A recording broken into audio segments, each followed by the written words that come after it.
Family dinners with my in-laws were never pleasant, but I never expected one to end with my mother-in-law trying to publicly humiliate me by uninviting me from their exclusive family cruise. Of course, she had no idea that she was actually making a fool of herself. After all, how could she know that the luxury cruise line she was bragging about had been in my family for 3 generations?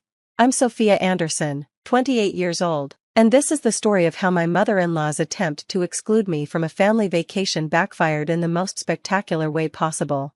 Growing up as the daughter of James Anderson, owner of Royal Crown Cruises, I learned early on not to flaunt our family's wealth. Dad always said that true class isn't about showing off what you have, it's about how you treat others. That's why I chose to work my way up through different departments of our cruise line, learning every aspect of the business from the ground up. I met my husband Michael at one of our ports 3 years ago. He was working as a marine biologist, conducting research on coral reef preservation, one of the environmental initiatives our cruise line was supporting. What drew me to him was his passion for his work and his complete disinterest in material wealth. When we started dating, I didn't tell him about my family's ownership of Royal Crown Cruises. I wanted him to know me as just Sophia, not as the cruise line heiress. Michael was everything I could have wanted in a partner: kind, intelligent, and genuine. His family, however, was a different story entirely, particularly his mother, Victoria. From the moment we met, Victoria made it clear that she found me lacking. "Oh, you work for a cruise line?" she'd said during our first meeting, her nose wrinkling as if I'd said I cleaned fish. "In what capacity?" "Customer relations," I'd replied, not mentioning that I was actually the director of guest experience for the entire fleet. Victoria had simply sniffed and turned away. Michael's family wasn't wealthy, but they desperately wanted to appear so. Victoria was constantly name-dropping and talking about luxury brands, while her husband Thomas quietly paid off their credit card debt. Michael had distanced himself from their materialistic lifestyle, which was one of the things I loved about him. When Michael and I got married last year, we had a simple ceremony on one of our small private islands. Though I told his family it was just a quiet beach wedding, Victoria complained endlessly about the lack of extravagance, never realizing she was standing on property worth more than she'd see in 10 lifetimes. "Really, Michael," she'd sighed during the reception, "couldn't you have chosen somewhere more prestigious? I'll have to tell my friends it was a destination wedding just to save face." Michael had squeezed my hand under the table, and we'd shared a private smile. We'd agreed early in our relationship that we'd keep my family's ownership of Royal Crown Cruises private, at least until his parents showed they could handle the information responsibly. That moment hadn't come yet. Instead, Victoria had spent the past year making increasingly obvious hints about her disappointment in her son's choice of wife. She'd send me links to job postings for better positions, suggest expensive clothing stores I might want to consider shopping at, and make comments about how some people just don't understand the importance of maintaining appearances.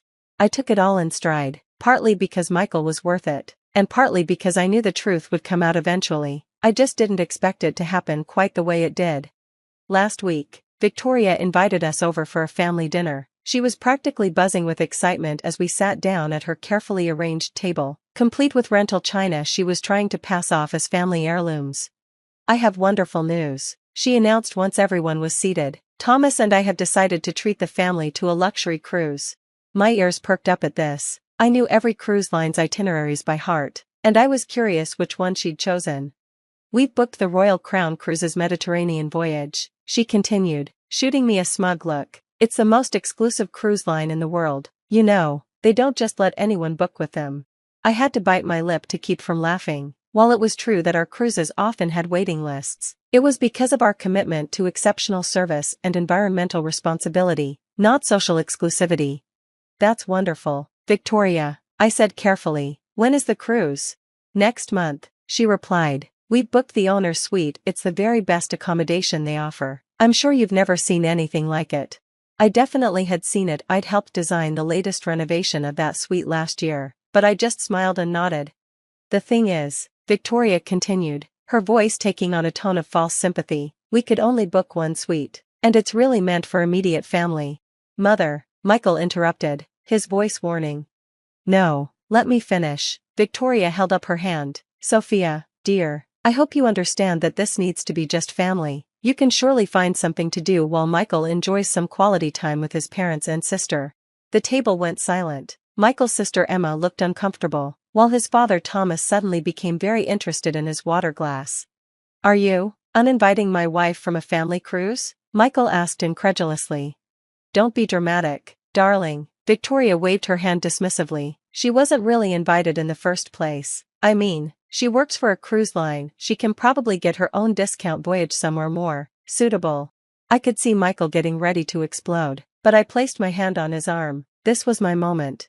"You're right, Victoria," I said, pulling out my phone. "I do have some connections in the cruise industry. In fact, I dialed a familiar number and put it on speaker. Royal Crown Cruises Executive Office. How may I help you?" My father's voice came through clearly. "Hi Dad," I said sweetly, watching Victoria's face. "Remember that Mediterranean cruise booking for the Harrison family next month? The one in the owner's suite? I'm afraid we need to cancel it." The silence in the room was deafening. Victoria's face had gone from smug to confused to horrified in the span of about 3 seconds. "Dad?" she whispered. "Of course, sweetheart," my father replied. "May I ask why? The owner's suite is your personal cabin. Did you and Michael decide to use it that week instead?"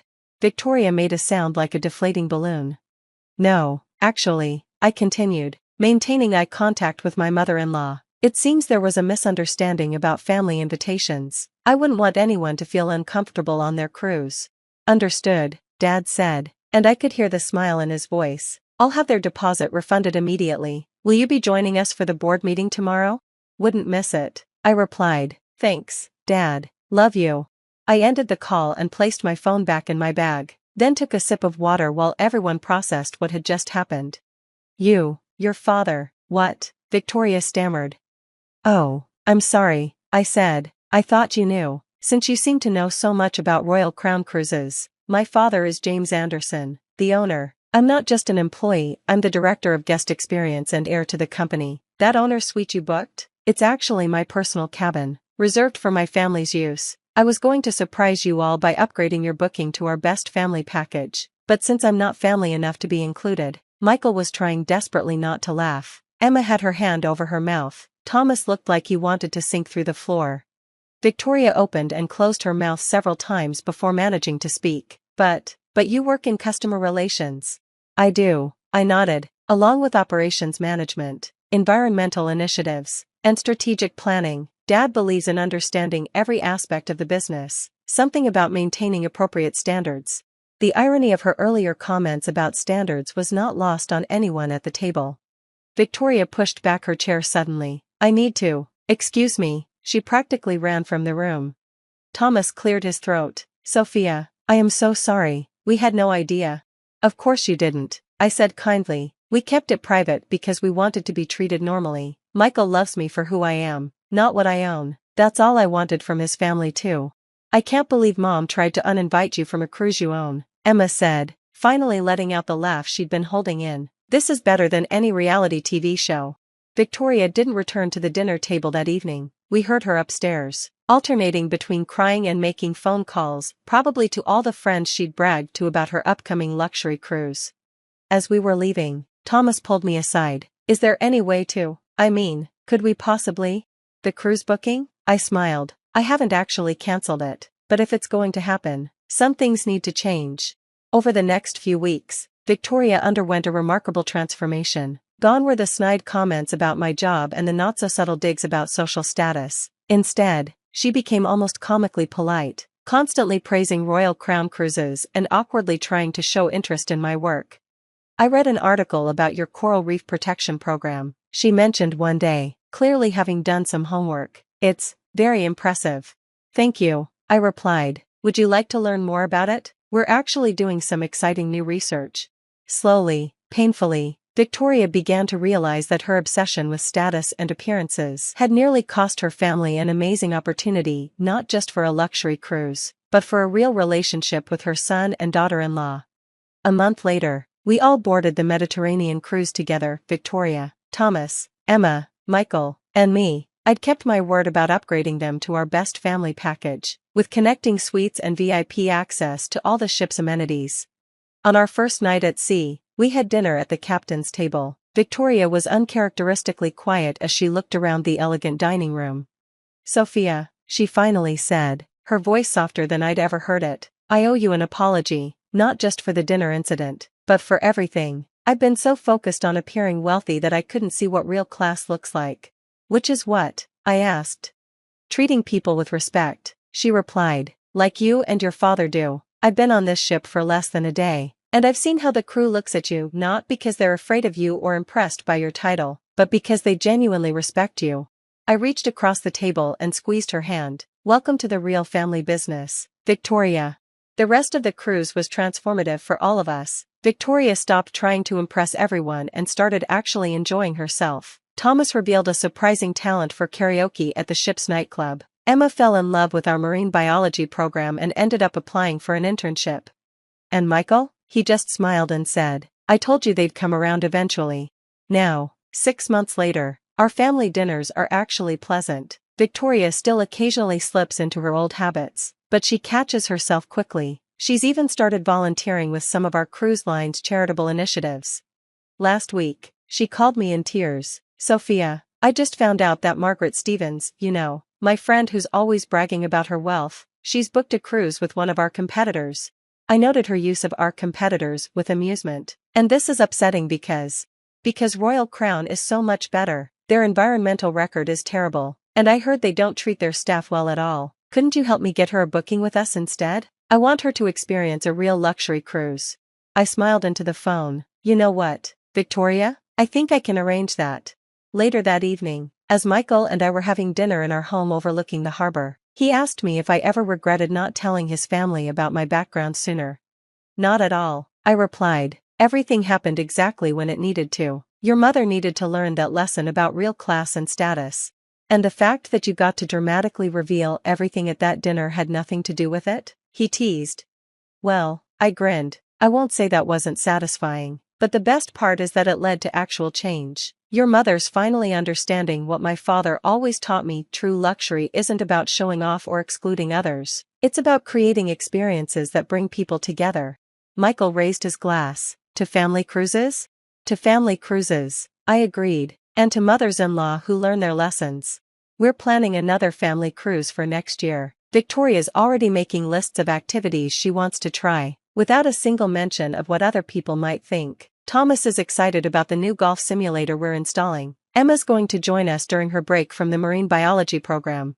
And me? I'm just happy that my family, both the one I was born into and the one I married into, has finally found its balance. The owner's suite that Victoria tried to exclude me from? We've renamed it the family suite. Because sometimes the best revenge isn't about getting even, it's about making room for everyone at the table, even those who once tried to keep you away from it. Dad still gets a chuckle out of the whole story. He's even used it as an example in our company's customer service training, though he changed the names to protect the reformed. Remember, he tells new employees, every guest on our ships deserves to be treated like family, even if they're not technically the owner's daughter-in-law. Victoria overheard him saying this once during a ship tour and actually laughed. I deserved that, she admitted, but I'm learning. Yes, she is. We all are. And our next family cruise? It's going to be amazing because this time, everyone's truly welcome.